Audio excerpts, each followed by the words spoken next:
setiap manusia itu melalui atau mengalami 3 dimensi waktu dalam kehidupannya. Yang pertama adalah masa lalu, yang kedua masa kini, dan yang ketiga masa yang akan datang. Masa lalu adalah sebuah waktu yang tidak mungkin bisa kembali lagi. Masa lalu adalah waktu yang sudah berlalu dan tidak mungkin kita bisa mengulanginya lagi. Oleh karena itu, Islam mengajarkan masa lalu yang sudah kita lalui itu hendaklah dijadikan pembelajaran bagi kita untuk bagaimana kita hidup, melakukan aktivitas hari ini dan masa mendatang. Berapa masa lalu kita? Masa lalu kita, lihat usia kita hari ini. Masa lalu kita itu usia kita hari ini. Dikurangi dengan masa anak-anak, di mana belum balik, belum dicatat amal baik, amal buruknya. Kemudian setelah balik, dihitung sampai hari ini, berapa persen digunakan untuk hal-hal yang positif, pekerjaan yang diridhoi oleh Allah Subhanahu wa Ta'ala. Berapa persen kita melakukan hal-hal yang negatif yang tidak disukai oleh Allah Subhanahu wa Ta'ala, yang bertentangan dengan syariat Islam. Yang paling bisa menjawab adalah diri kita sendiri. Karena itu jangan suka nunjuk-nunjuk orang. Tunjuklah diri sendiri, sudah berapa persen waktu masa lalu kita digunakan antara hal yang baik dengan yang positif. Kalau kesimpulan kita masa lalu kita alhamdulillah baik-baik saja, maka yang harus kita lakukan adalah mempertahankannya dan kemudian meningkatkannya. Tapi sebaliknya, kalau kita menyimpulkan masa lalu kita kok sepertinya banyak melakukan hal-hal yang di luar ketentuan, yang tidak diridhoi oleh Allah Subhanahu wa Ta'ala, alias banyak dosanya, menurut kesimpulan kita, hadirin kaum muslimin, Islam mengajarkan kepada kita jangan putus asa. Apa kata Allah? Watubu ilallahi jami'a, dan bertaubatlah kamu kepada Allah bersama-sama. Artinya apa?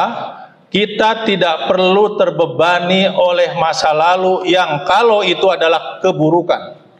Islam dan Allah memberikan ruang seluas-luasnya kepada semua umat Islam, umat manusia, untuk sadar diri dan kemudian bertaubat kepada Allah Subhanahu wa Ta'ala. Dan janji Allah adalah membuka pintu taubat seluas-luasnya. Apalagi ini di bulan suci Ramadan, di penghujungnya pula, di mana kita menantikan waktu-waktu Lailatul Qadar, malam-malam di mana Allah membuka ampunan, keberkahan dan kebaikan buat kita semua. Kemudian yang kedua hadirin, masa kini. Masa kini adalah masa yang paling berharga yang kita lalui hari ini. Kata Rasulullah Shallallahu Alaihi Wasallam, man kana yaumuhu khairon min amshihi fahuwa robihun. Barang siapa yang hari ini lebih baik dari hari-hari kemarin, yang tahun ini lebih baik dari tahun-tahun yang lalu, perilaku dan segala macam aktivitasnya, kata Rasulullah, dia termasuk kelompok orang yang beruntung. Wa man kana yaumuhu misla min amsihi fahuwa magbunun. Barang siapa yang hari ini sama aja dengan hari-hari kemarin kelakuannya, perilakunya, aktivitasnya, tahun ini juga begitu-gitu aja, sama aja, kata Rasulullah, dia termasuk orang yang merugi. Wa man kana yaumuhu syarron min amsihi fahuwa mal'unun.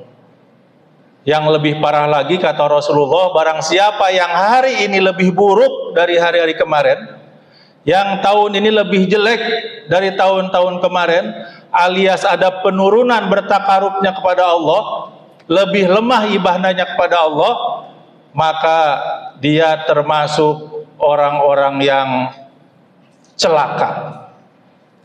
Itulah masa kini. Makanya kita lihat masa lalu seperti apa, hari ini harus lebih baik, ikhtiar kita harus lebih kuat, lebih gagah, lebih bersemangat untuk mendekatkan diri kepada Allah Subhanahu wa Ta'ala agar masuk ke dalam kategori orang yang beruntung, kata Rasulullah Shallallahu Alaihi Wasallam. Yang terakhir hadirin adalah masa lalu, masa yang akan datang maksud saya. Masa yang akan datang itu ada dua. Masa yang akan datang jangka pendek dan masa yang akan datang jangka panjang. Masa mendatang jangka pendek itu adalah sebuah peristiwa yang namanya kematian. Jangka pendek. Entah berapa tahun lagi, berapa bulan lagi, berapa minggu lagi, berapa hari lagi. Entah berapa tarikan nafas lagi. Kita diberikan hidup oleh Allah Subhanahu wa Ta'ala, hanya Allah yang tahu. Dan salah satu kalimat dalam doa kita ingin dimatikan dalam kematian yang husnul khotimah. Itulah masa yang akan datang jangka pendek. Masa yang akan datang jangka panjang itu, setelah kematian ada kehidupan. Itulah kehidupan yang abadi, kehidupan di akhirat. Karena itu Allah Subhanahu wa Ta'ala mengingatkan kepada kita dalam surat Al-Hasyr yang sangat terkenal itu, populer ayatnya, ya ayyuhalladzina amanu, wahai orang-orang yang beriman, ya ayyuhalladzina amanu taqullah wal tandur nafsum ma qaddamat ligad. Wahai orang-orang yang beriman, bertakwalah pada Allah Subhanahu wa Ta'ala dan hendaklah kamu memperhatikan persiapanmu untuk masa depan, baik jangka pendek maupun jangka panjang. Kita berlelah-lelah setelah puasa sampai ke penghujung, kita sholat taraweh, nanti malam kita iktikaf, kemudian terus melakukan hal-hal yang bisa kita lakukan bertakarub kepada Allah, bukan untuk kepentingan siapa-siapa, tapi untuk kepentingan kita, untuk bekal kita mengarungi masa depan baik jangka pendek maupun jangka panjang. Karena itu para jamaah sekalian, mudah-mudahan ikhtiar kita ya dalam segala bentuk hal yang positif, karena Allah Subhanahu wa Ta'ala benar-benar menjadi ibadah kita di sisi Allah Subhanahu wa Ta'ala dan benar-benar akan menjadi bekal kita di dalam kehidupan mendatang baik jangka pendek maupun jangka panjang. Semoga Allah meridhoi semua ikhtiar positif kita dan kita termasuk golongan orang-orang yang bertakwa, golongan orang-orang yang diridhoi oleh Allah Subhanahu wa Ta'ala. Demikian kultum dari saya, mudah-mudahan ada manfaatnya untuk mengingatkan diri saya dan kita semua. Mari kita lanjutkan dengan sholat tarawih bersama-sama.